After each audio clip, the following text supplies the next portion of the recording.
নমস্কার বন্ধুরা, আমি দীপঙ্কর আর আপনারা দেখছেন আপনাদের সকলের পছন্দের চ্যানেল গ্রিন গার্ডেন 3.0। আজকে দেখাবো শীতকালে আম, লিচু আর পেয়ারা গাছে আমি কেমন যত্ন নিই।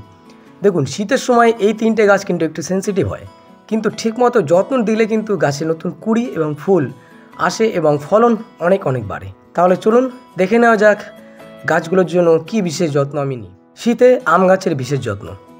শীতকালে আম গাছে জল কিন্তু খুব কম লাগে। শীতকালে গাছগুলো আপনার ফলো করতে হবে, গাছের গোড়া শুকিয়ে আসলে তবে আমাদেরকে জল দিতে হবে। আমাদের গাছগুলোতে খেয়াল রাখতে হবে যেন জল জমেই না যায়। জল জমে গেলেই কিন্তু একেবারেই কিন্তু সমস্যা, গাছ কিন্তু নষ্ট হয়ে যাবে।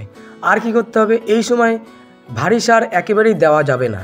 যদি দিতে হয় তাহলে সামান্য ভার্মিকম্পোস্ট এবং বোনমিল আপনারা বড় গাছে দিতে পারেন, এবং ছোট গাছগুলোতে যেগুলো সদ্য বসানো হচ্ছে সেই গাছগুলোতে কোনো রকম খাবার দেওয়ার চেষ্টা করবেন না। আরেকটা গুরুত্বপূর্ণ টিপস, আম গাছের গোড়ায় যেন জল না জমে। শীতে কিন্তু জল জমে গেলে রুট রট খুব দ্রুত বৃদ্ধি পায়, তাতে কিন্তু গাছ মারা যেতে পারে। তাহলে এই ছিল শীতকালে আম গাছের পুরো যত্ন। আপনারা কিন্তু শীতকালে কিন্তু আম গাছে আর বিশেষ কোনো যত্ন করতে চাইবেন না বা যাবেন না, তাহলে কিন্তু গাছ ক্ষতি হবে। হ্যাঁ, কীটনাশক আমাদের স্প্রে করতে হবে, কারণ এই সময় কিন্তু গাছে প্রচুর বিভিন্ন রকম মিলিবাগ বা অন্যান্য পোকাগুলো ধরে। তাহলে আমাদের কিন্তু অন্তত সপ্তাহে একবার বা 10 দিনে একবার নিম তেল স্প্রে গাছে করতে হবে, আর কোনো কিছু করার দরকার নেই। লিচু গাছের শীতকালীন যত্ন। লিচু গাছ শীত কিন্তু একেবারেই সহ্য করতে পারে না, তাই আমি এটাকে বেশি রোদে রাখি। বেশি রোদে রাখতে হবে অবশ্যই আপনাদের ছাদের গাছগুলো। শীতে পোকা কিন্তু আক্রমণ লিচুতে একটু বেশি হয়, বিশেষ করে মিলিবাগ আর এফিড। সপ্তাহে একদিন নিম তেল স্প্রে করুন, 5 থেকে 7 ml নিম, যেমন আম গাছটায় করতে হয় সেরকম। আর কয়েক ফোঁটা কিন্তু আপনারা শ্যাম্পু বা ডিটারজেন্ট ব্যবহার করতে পারেন তার সঙ্গে, তাহলে কিন্তু সেটি স্টিকারের মতন গাছে আটকে থাকবে এবং সহজে কিন্তু অন্যান্য রোগ থেকে গাছটিকে মুক্ত করবে।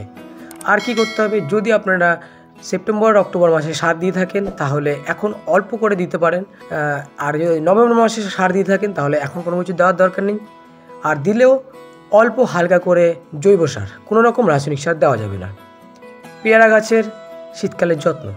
পেয়ারা গাছের কিন্তু এই সময় গ্রোথ একটু স্লো হয়, এই সময় গাছে হালকা সার দিতে পারেন।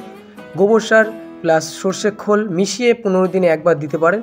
সেটাও কিন্তু ওই আম বা লিচু গাছের মতোই, যদি সেপ্টেম্বর এবং অক্টোবর মাসে দেওয়া থাকে এখন দিতে হবে অল্প, আর যদি নভেম্বর মাসে দিয়ে থাকেন তাহলে এখন কোনো দেওয়ার দরকার নেই, বা আগে যদি কোনো সময় দেওয়া না হয় তাহলে এখন অল্প করে দিতে পারেন।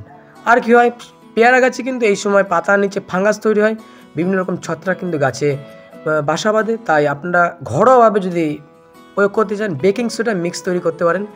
1 লিটার জলে 8 চা চামচ বেকিং সোডা বা খাবার সোডা এবং 1 চামচ লেবুর রস, এগুলো মিশিয়ে কিন্তু গাছে স্প্রে করতে পারেন বিকেলের দিকে, তাহলে কিন্তু গাছে কিন্তু ছত্রাক থেকে মুক্তি পাবে।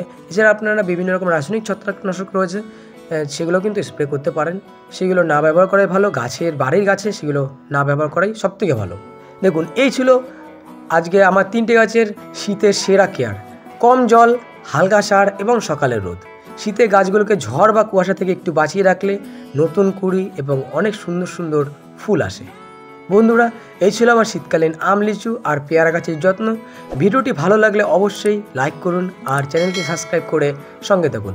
অবশ্যই গাছগুলোতে বেশি যত্ন নয়, এখন কিন্তু গাছের বিশ্রামের সময়, তাই গাছে যত্ন নিন, যত কম তত ভালো। তবে গাছগুলোতে কিন্তু আমাদের খেয়াল রাখতে হবে, অবশ্যই গাছগুলোকে ভালোবাসতে হবে। আপনাদের পছন্দের গাছগুলোর কোনো সমস্যা থাকলে সেগুলো কমেন্টে জানান, আমার ভালো লাগবে আপনাদের গাছগুলোর সমস্যার সমাধান নিয়ে যে কোনো একটি ভালো উত্তর দিয়ে আপনাদের সাহায্য করতে। আবার দেখা হবে পরের ভিডিওতে। Happy gardening.